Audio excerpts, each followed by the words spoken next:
Hello, class. So I am making this recording today, just this morning, in order to help you review all that we have covered so far in our discussions. Now, if you can recall, ang dami nating na-discuss. We discussed the law on sales, the law on common carrier, we discussed the different forms of business organization, up to labor laws. When I check your book, konti lang naman ang hindi na natin na-cover and I will just make a video of that. So today, I will be reviewing all of what we have learned so far. Kasi later, mamayang gabi sa klase ninyo, I will be conducting a very long oral recitation. So that's the chance for you na makabawi. Lalo na yung mga bagsak last midterm or mabababa ang nakukuha or palaging absent. So this is the time for you to recuperate at makabawi.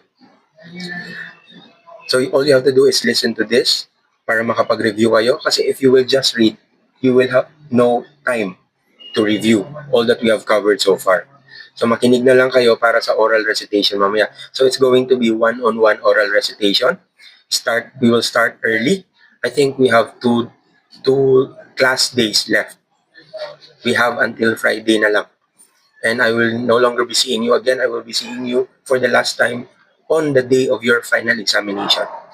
Sige, so let's start with the law on sales. Don't forget what you have learned on the law on sales. First, what is the law on sales? So a sale is a contract.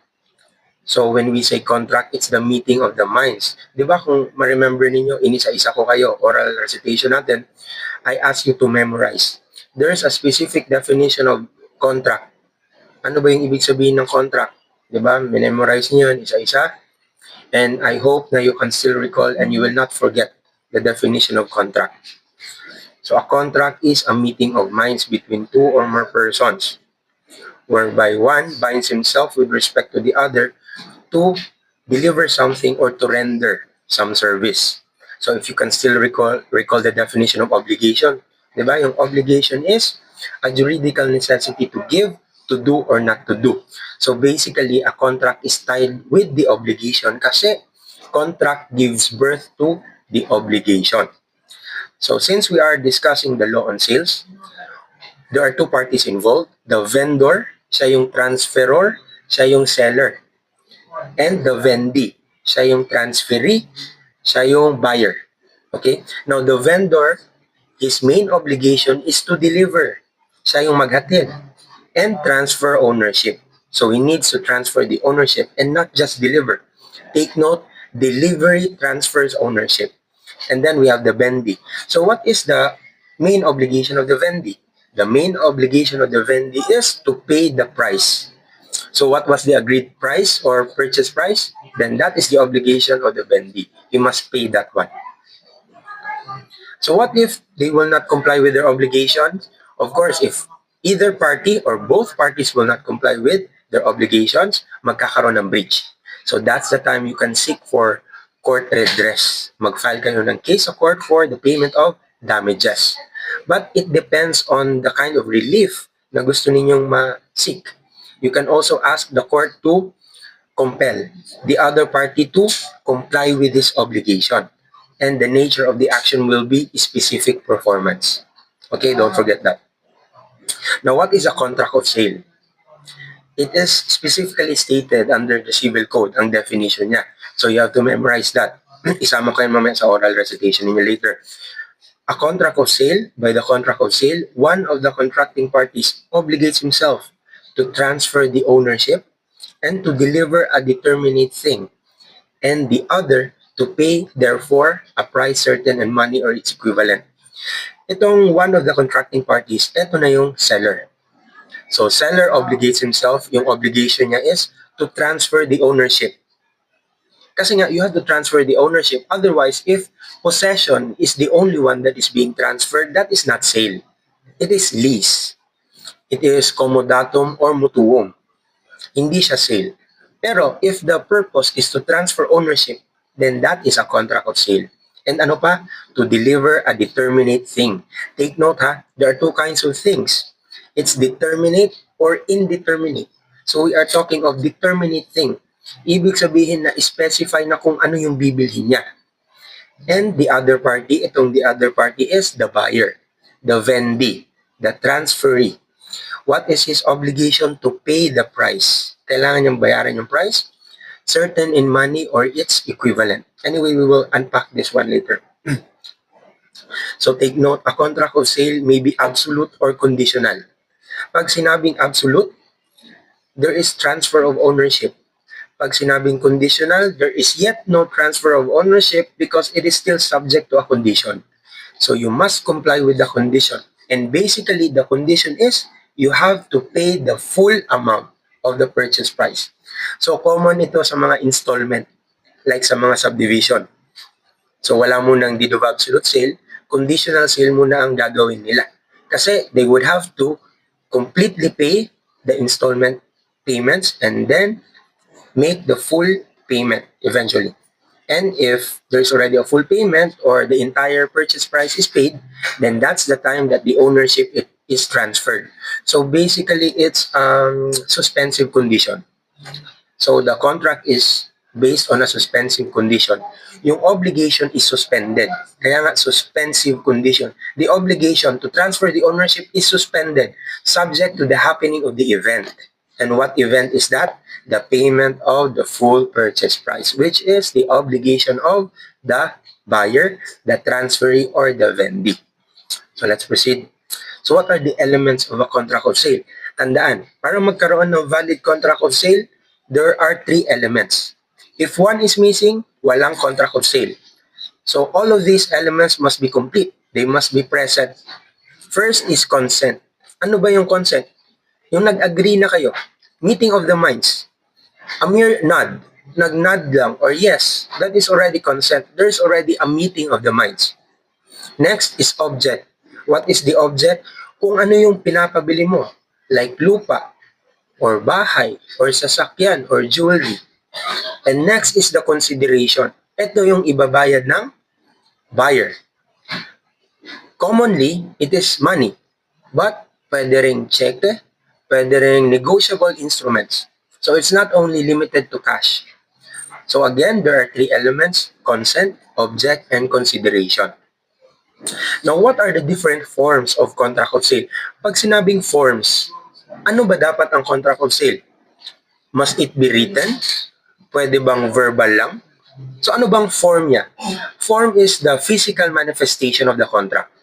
Nakalagay ba siya sa papel? Nakalagay sa notebook? Sa chat, okay lang ba na nakalagay lang sa chat? Na walang written instrument? Okay lang ba na hindi nakanotaryo? So what are the forms of contract of sale? The general rule is, a contract of sale may be verbal, oral, or in writing. So ibig sabihin nito, pwede kayong magpabili kahit verbal lang. Tawagan nyo lang siya. Ikaw ba yung nag-post nito sa Facebook Marketplace? Pwede ko pang bilihin? And then nagka-deal na kayo, then that's oral sale. We also have written sale. Yung agreement ninyo, it is reduced into writing. So nakasulat.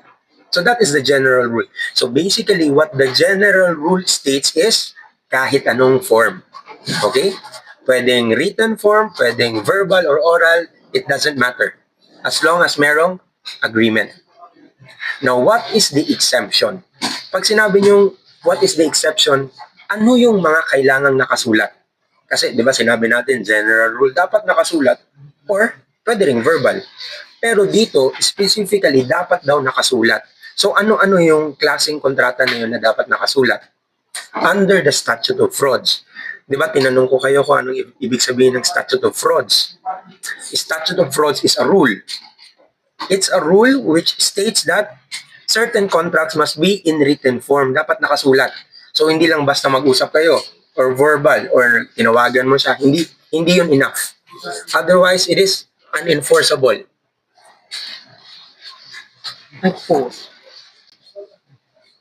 Okay, let's continue. So, it must be in writing. So, ano ba yun? Kapag ang object of the sale is a real property, kapag lupa, building, or immovable assets, condominium, dapat nakasulat siya. So, hindi enough na verbal siya or oral. What else? Kapag ang pinapabili ninyo na personal property is 500 pesos or more. Okay? Pag sinabing personal property, in-explain ko na to before, A personal property is a movable property. It can be transferred from one place to another, like cellphones, sasakyan, jewelries, appliances. Yan, that's personal property. So nakalagay dito, kapag ang value or price ng personal property is 500 pesos or more, hindi enough na oral siya o verbal. So dapat it must be in writing. Okay? So kung may gusto kayong bilhin na cellphone or jewelry, dapat nakasulat siya ha. Otherwise, it is unenforceable. Next is future performance. So if you agreed with the other party na mayroon kayong gagawin or your obligation is subject to the condition na it will be performed after 1 year. So yan, kailangan in written form. So what else? If you are going to sell your property, your land, through an agent, kasi hindi kayo pwedeng maka-personally transact. For example, nasa abroad kayo. So you have to hire the services of an agent or attorney in fact. So kailangan nakasulat siya, yung authority ng agent na yun. So those are the examples of contracts which must be in writing under the statute of frauds. Again, statute of frauds is a rule. It is a rule which states that certain contracts must be in written form. Okay? So don't forget, ang general rule, kahit anong form, written or oral, verbal, it doesn't matter. Unless if it is covered by statute of frauds. So next is, what is the difference between absolute sale and conditional sale? I already explained this one earlier. So sa absolute sale, there is transfer of ownership. There is delivery. Sa conditional sale, wala pa. Kasi it is subject to a suspensive condition. And what is the suspensive condition? What is the event that must happen? The payment of the full price or full purchase price of the object. So sa absolute sale, there is no condition. Nada, wala. Pero sa conditional sale, merong condition. Next is transfer of ownership. Now, when is ownership transferred? When it comes to contract of sale. Kailan ba natatransfer ang ownership? Ownership of the thing sold shall be transferred to the vendee upon the actual or constructive delivery. So, delivery transfers ownership. That is one of the important rules in contracts of sale. Delivery transfers ownership. So, kailangan yung i-deliver. Take note, nakalagay dito actual or constructive. Actual, kapag kaya mo siyang i-deliver. Like movable properties. Pag sasakyan, ihatid mo. Diba? Kapag jewelry, you hand over the jewelry. You hand over the earring, the ring, the necklace. Pero how about lands? Kaya nyo bang i-deliver ang land, ang lupa? How about building? Di ba? Ang bigat niyan. Siguro kung si Superman kayo, pwede nyo i-transfer yan sa ibang lugar. But, mabigat yan. It cannot be transferred. Kaya nga ang tawag dyan is immovable. Now, how about when it comes to immovable properties? How do you deliver them? Kaya nga may nakalagay dito, constructive delivery. So, you don't have to actually deliver them. So, ano yun? Like symbolic delivery. Susi. Susi ng bahay. Pag transfer mo na yung susi ng bahay, that is equivalent to constructive delivery. And delivery transfers ownership. Okay? So yan ha. Don't confuse consensual contract with delivery. Contracts of sale are consensual contracts. It means that they are perfected by mere consent. Pag nag-oo na ang both parties, sige, then there's already a contract, a binding contract. Ang delivery naman is you must deliver the object para magkaroon ng transfer of ownership. Kapag nag-agree na kayo sa contract, wala pang transfer of ownership yan. Kasi delivery transfers ownership.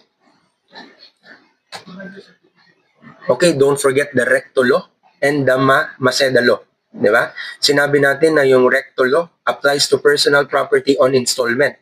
So kapag may binili kayo na sasakyan o motor and on installment basis, bayaran niyo siya monthly or weekly, then what governs is the recto law. Sabi natin recto law kasi si recto ang nag-endorse ng batas na yan. Recto law. And Maceda law, kapag ang object naman ng contract is a real property, lupa, condominium, subdivision property, house and lot, yan. And you're going to pay it on installment basis. So mag-apply ang recto law sa personal property on installment basis, ang Maceda law sa real property on installment basis. Now, what is the reason why we have this law, this recto law? What is its importance? Anong significance niya? To protect the buyers. Isipin nyo, class, on installment, di ba? For example, you're going to pay the motorcycle within 5 years. So, 60 months. Nakapagbayad na kayo ng 3 years. And then, nagkaroon kayo ng problema financially, hindi kayo nakapagbayad ng 2 months. Pwede bang bawiin yan ng seller?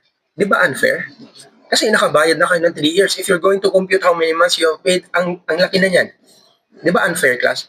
That's why we have recto law, to protect the buyer.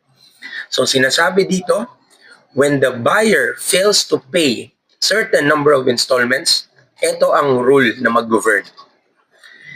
So ano yung mag-govern? So what are the options of the seller kapag hindi na makapagbayad yung bumili ng motor on installment basis? So there are 3 options. Okay? Merong 3 options si seller. Number 1, exact fulfillment.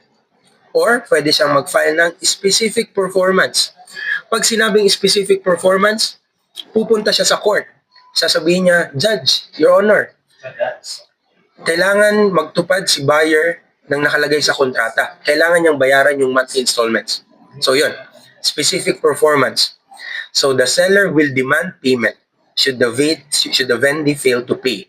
So that is the standard remedy. So kung 1 month hindi nakapagbayad si buyer ng installment, ito ang option ni seller. Mag-file ng case sa court to demand the court to force the buyer to pay the remaining balance. What is the second option? The second option is cancellation of sale. So pwede niyang ipa-cancel yung sale. Sabihin niya, sige, i-cancel na lang natin ang sale. Hindi ka naman nakabayad. So take note, this is only available, itong option 2, cancellation of sale kapag hindi nakapagbayad si buyer ng 2 or more installments. So kailangan at least 2 months, hindi siya nakapagbayad. Kapag 1 month lang siya hindi nakabayad, anong option lang ang available kay seller? Exact fulfillment lang. Pero kapag 2 months na siyang hindi nakapagbayad ng motor, monthly, pwede nang mag-ipa-cancel ni seller ang kontrata, contract of sale. So what happens kapag ipapa-cancel na yung contract of sale? Ang mangyayari niyan, ibabalik dapat ni buyer yung motor or yung sasakyan under installment. Ibabalik niya kay seller. Mababawi niya pa ba yung pera? Hindi na. How about foreclosure of mortgage? Foreclosure of mortgage is yung option number 3. Ano ibig sabihin ng foreclosure of mortgage? Kapag kasi binili yung property, yung personal property na yan on installment basis, yung object na yan, it will be covered by mortgage. Ang ibig sabihin nun, gagawin siyang collateral. Yung object mismo na binili mo, like yung motor, collateral yan siya para mabayaran mo yung utang mo. Ngayon, kapag hindi mo nabayaran, ifo-foreclose yan. Meaning, ipapabili yan. Ipapabili sa public auction. Take note, si seller, kapag foreclose niya na yung mortgage, hindi niya pwedeng angkinin yung object na yan. Hindi niya pwedeng kunin sa'yo and sabihin sa kanya na yon. Why? Because we have the rule on pactum commissorium. Ang ibig sabihin ng pactum commissorium, the object which is subject to the mortgage cannot be acquired by the seller or the mortgagee. Kaya kapag na-foreclose yung object na yan, ipapabili yan sa public auction. Ipa-public auction yan. So the seller can also join the public auction. Pwede niya ring bilhin yan. So again, let's review. Meron ng 3 options. Under the recto law, may 3 options na si seller. First is, kapag hindi nakapagbayad ng at least 1 month, to demand fulfillment, to demand payment, should the vendee fail to pay. Yan yung first option niya. The second option is to cancel the sale. Well, baliwalain na natin ang kontrata. Hindi ka rin naman nagbabayad. So this is only available if hindi nakapagbayad si buyer ng 2 or more installments. And the last option of the seller is to foreclose. So ipapabili niya na yung object na yun, yung motor. Ipapabili niya sa public auction and then yung proceeds. Kung magkano ang kita niya, ibabawas niya sa utang. So question, what if the proceeds of the auction sale is not enough to cover the principal obligation? Pwede bang mag-file ulit ng case si seller against sa buyer para sa kulang, sa balance? No. Hindi na. So that is one of the disadvantages ng foreclosure mortgage. No deficiency recovery. Kapag may deficiency sa auction, sa proceeds ng sale, hindi niya na pwedeng ma-recover kay buyer. So mapapansin niyo dito, it's really for the protection of the buyer. Kaya meron tayong recto law. And take note, VIP, these options are alternative and not cumulative. Pag sinabing alternative, you only have to choose one. Okay? Parang sa love life, dapat isa lang dapat ang piliin. Okay, now let's proceed to Maseda law.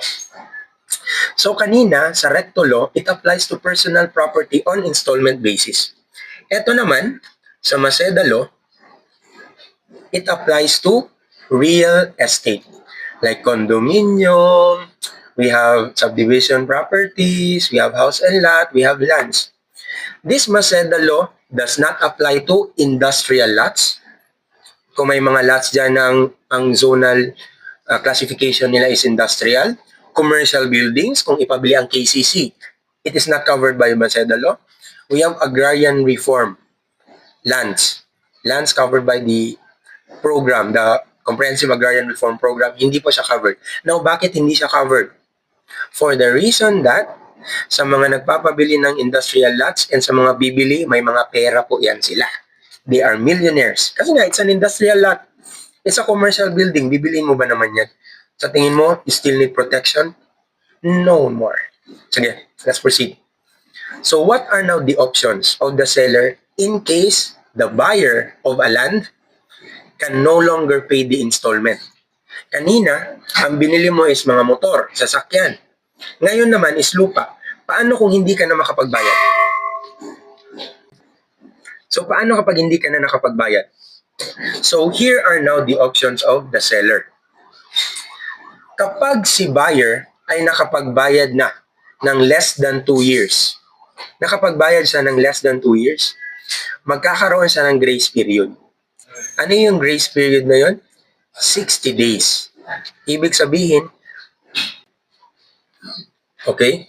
So dito sa Maseda Law, sa Real Property Installment Buyer Act, kapag ang buyer ay nakapagbayad na ng less than 2 years na monthly installment, bibigyan siya ngayon ng grace period kapag hindi na siya makapagbayad.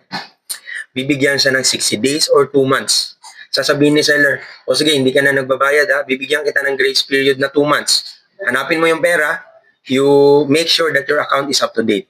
So yan yung ibibigay sa kanya na grace period, 60 days. So what happens kapag hindi na kaya ni buyer talaga makapagbayad ng installment? There will be a cancellation of sale. So ipapa-cancel na. What if the buyer was able to pay at least 2 years or more? Nakapagbayad siya ng monthly installment na 2 years or 3 years or 4 years or 5 years. And then, here came a time na gipit na siya. Bigla siya nagipit, hindi na siya nakapagbayad. So what will happen? So ang seller ngayon, bibigyan siya. Required ang seller ha. This is not the choice of the seller. Walang discretion si seller nito. It is stated under the Maseda law. So the law says na ang seller, bibigyan niya ng grace period si buyer ng 1 month per year. Okay? Kada taon, merong 30 days na grace period. So kung nakapagbayad siya ng at least 2 years, so meron siyang grace period na 2 months. Kapag 3 years, meron siyang grace period na 3 months. 4 years, 4 months, so on and so forth. And hindi lang yan. Kapag nakapagbayad si buyer ng at least 2 years, ibabalik sa kanya ang cash surrender value equivalent to 50%. Okay? So kung ang surrender value is 100,000 pesos, ibabalik sa kanya ang 50,000 pesos plus 5% kada year. Every year na nakapagbayad siya. So yan ngayon ang advantage yan ng Maseda law. So take note the difference of the recto law and the Maseda law.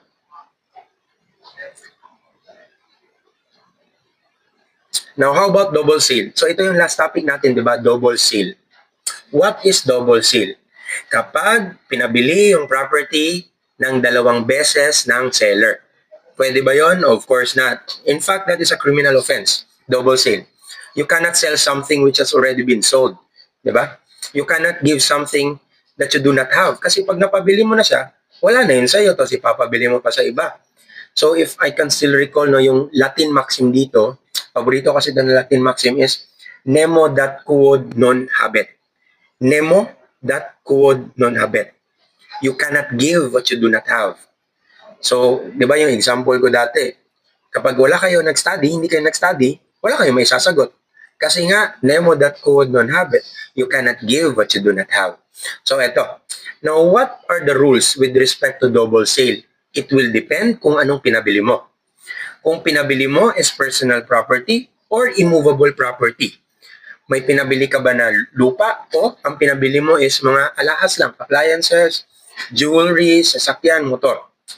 So what is the rule with respect to personal property? What if ang dalawang beses mo pinabili is personal property like motor, sasakyan, jewelry, cellphone? So ang rule dito is as between the two buyers. Kasi dalawang buyer di ba? Pinabili mo sa dalawang tao. So ang tanong, sino may-ari sa kanila ngayon? Kasi sa dalawang tao mo pinabili. So this is the rule. Ownership transfers to the person who first took possession in good faith. Sino ba yung nag-possess sa object na yon na unang nag-possess? So that is the answer. So for example, nagpabili ka ng cellphone. Pinabili mo kay A at saka si B. Pero si B ang unang nagbiyahe papunta sa'yo, si B ang unang nakakuha ng cellphone. Pero, nung nag-usap kayo, mas naunang nakipag-usap sa'yo si A. In fact, nag-deposit na siya sa GCash mo ng pera. Pero ito kasi si B, mas malapit yung lugar niya. Kaya pumunta siya agad sa'yo, nakuha niya kagad ng cellphone. So question, who owns the cellphone? A or B? Based on the rule, if we're going to apply the rule, the person who owns the cellphone now is B. Kasi siya yung the one who first took possession. So that is the only rule with respect to double sale on personal property. Okay? What about immovable property? Paano kung ang pinabili is lupa? Or condominium? Or house and lot? So here are now the rules. The order of priority. Okay? So pinabili mo sa dalawang tao, ang bahay, lupa at saka bahay mo.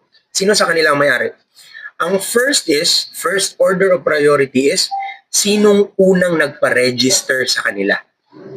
Pag sinabi mong register, yung nagpa-register ng deed of sale sa Registry of Deeds, sa ROD. Okay? Sino bang naunang pumunta ng ROD at nagpa-register ng deed of sale? Siya ang magiging may-ari. What if, for example, attorney, tamad silang dalawa? So ayaw nilang magpunta sa ROD, sa Registry of Deeds, pero meron silang bit-bit na deed of sale. Kapag tamad sila, walang nagpa-register sa ROD, the second order of priority is kung sinong unang nag-possess. Kung sinong unang tumira sa bahay na yan. Sinong unang nagpatayo ng fence, sinong unang nagpatayo ng mga improvements dyan. So siya ang magiging may-ari. What if, attorney, wala rin nag-possess sa kanila? Sa abroad silang dalawa. So the third order of priority is a person with oldest title. So, titingnan mo kung sino ang may nauna na deed of sale. So, yan na. Mas nauna ba yung deed of sale ni A kaysa kay B? Mas nauna ba yung deed of sale ni B kaysa kay A? So, kung sino yung may first in time, priority in time sa deed of sale, siya yung magiging may-ari. So, take note, sa personal property, isa lang ang rule. The person who took first possession. Pero sa immovable property, may priority. Kung sino unang nagpa-register sa ROD, kapag walang nagpa-register, kung sinong unang nag-possess, kapag walang nag-possess, kung sinong may pinaka-old na deed of sale. So yan ha, those are the rules with respect to double sale. So yan ngayon ang review natin with respect sa contract of sale. We will proceed to another topic. After ng contract of sale natin, we discuss business organization. Sige, I will just put it in a different recording or file.